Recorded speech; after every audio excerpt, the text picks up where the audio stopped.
Hi fellow farmers! Ito ang ginagamit kong pang-prune sa aking mga pananim dito sa bahay, sa backyard namin. So meron tayong pruning shears at para makabili kayo ng ganito kasi ang talim, ilalagay ko yung link dyan sa description box ng aking YouTube video para makabili kayo.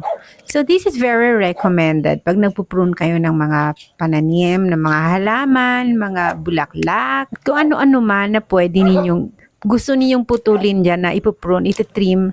So, talagang napakatalim and hindi ka mag-e-effort, hindi ka talaga mahihirapan sa pagputol kasi napakatalim and very, very helpful sa atin ito. And ayan, nililinis ko yung aming Japanese malunggay kasi kailangan ng i-prune kasi para tumubo yung mga bagong sanga dahil yung mga bagong sanga na sa murang edad, mga young ones, yun ang kailangan natin dyan sa Japanese malunggay. Yan. Oh, so talagang napakatalim nitong pruning shears na ito. And I really enjoy using this sa aming backyard farm.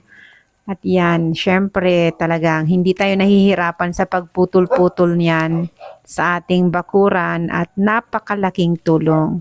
So, yung pruning shears na to ay lalagay ko yung link niya sa aking yellow basket ay sa aking sa description box para makabili kayo sa aking TikTok shop. Yan. So, ayan, talagang effective siya.